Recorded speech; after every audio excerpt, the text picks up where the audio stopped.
دوستو بہت پہلے کی بات ہے کہ علم حاصل کرنے کے لیے دور دراز سفر کرنا پڑتا تھا۔ ایک بڑے دارالعلوم میں جہاں وزیر اور گورنر بڑے لوگوں کے بچوں کے علاوہ غریب لوگوں کے بھی ذہین بچے پڑھتے تھے، اسی میں یعنی دارالعلوم میں وزیروں کے بچوں کے ساتھ ایک غریب کسان کا بیٹا بھی پڑھتا تھا۔ علم حاصل کرنے کے بعد بچے اپنے اپنے علاقوں میں چلے جاتے تھے۔ کسان کا بیٹا بھی اپنے گاؤں واپس آ گیا۔ اس علاقے میں ہندوؤں کا راج تھا، اس میں علم کی کوئی قدر و قیمت وہاں تھی ہی نہیں۔ کچھ مدت بعد ماں باپ بھی فوت ہو گئے۔ یہ لڑکا بیچارہ کام تو کوئی اس نے سیکھا ہی نہ تھا۔ ماں باپ نے شادی کر دی تھی۔ شادی کے بعد بیوی بچوں کی ذمہ داری سر پر پڑ گئی تھی۔ اس کا گاؤں دریا کے کنارے آباد تھا۔ کئی دن فاقہ کرنے پڑتے تھے۔ ایک دن اس کی بیوی نے سمجھایا کہ آپ کے دارالعلوم میں بڑے بڑے لوگوں کے بچے پڑھتے تھے، کیوں نہ آپ دریا جاؤ، ان سے کوئی ضرورت حاجت بیان کرو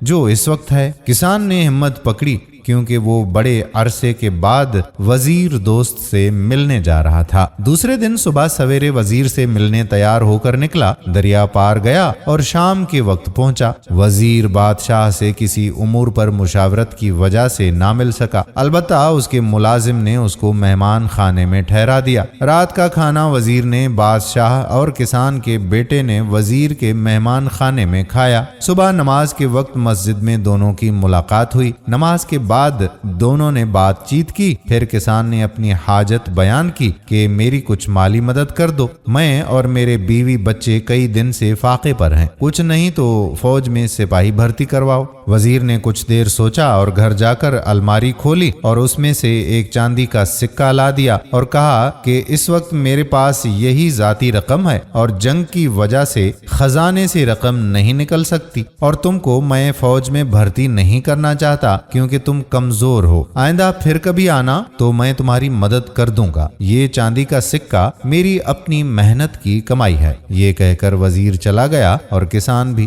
وہ بہت خفا تھا کہ اس سے بہتر تھا کہ آتا ہی نہیں، لیکن اس بات پر مطمئن بھی تھا کہ چلو چاندی کا سکہ تو جیب میں موجود ہے، اس سے کوئی روزگار کرتا ہوں۔ دریا کے کنارے پہنچا تو مچھیروں نے بڑی مچھلی ہاتھ میں پکڑے ہوئے جا رہے تھے۔ اس نے سوچا کہ چلو اس سکے سے مچھلی خرید لوں تاکہ بھوک مٹ جائے۔ اس نے وہ مچھلی خرید لی۔ مچھیرے بھی مچھلی فروخت کرنا چاہتے تھے، لہٰذا انہوں نے چاندی کے سکے کے عوض مچھلی فروخت کر دی۔ مچھلی لے کر کسان افسردہ گھر گیا تو سب نے پوچھا کہ وزیر نے تمہاری مدد کی یا نہیں۔ وہ بہت تھکا ہوا تھا، اس نے کسی سے بات نہیں کی اور مچھلی پکانے کا کہا۔ اس کی بیوی مچھلی صاف کر رہی تھی کہ مچھلی کے پیٹ میں سے ایک چمکدار چیز نکلی، جسے صاف کیا تو معلوم ہوا کہ وہ ایک بیش قیمت لال ہے۔ اس کی بیوی نے سوچا کہ وزیر بڑا ہوشیار آدمی ہے، اس نے یہ مچھلی کے اندر اس لیے رکھ کر دیا کہ ڈاکو اسے لوٹ نہ لیں اور اس کے گاؤں میں مشہور نہ ہو جائے، کیونکہ گاؤں میں اگر سوئی بھی گرتی ہے تو چند لمحوں بعد اس کی خبر بھی گاؤں والوں کو ہو جاتی ہے۔ اس کی قدر و قیمت تو جوہری کو ہی پتا ہوگی۔ اس نے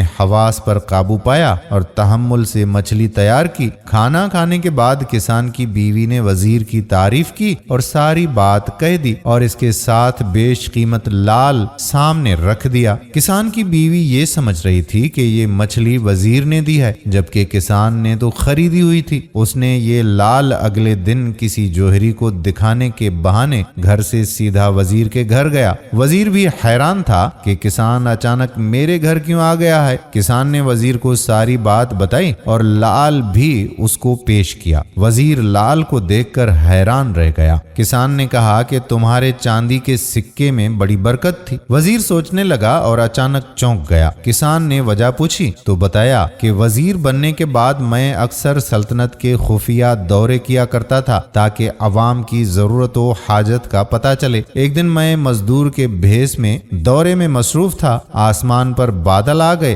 بارش کا امکان تھا۔ ایک شخص میرے پاس آیا اور کہا کہ کسی وقت بھی بارش ہو سکتی ہے جس سے میرے کچے مکان کی چھت گر جائے گی۔ میں اکیلا چھت پکی نہیں کر سکتا، تم نیچے مسالہ تیار کرو اور مجھے اوپر دیتے جاؤ، میں خود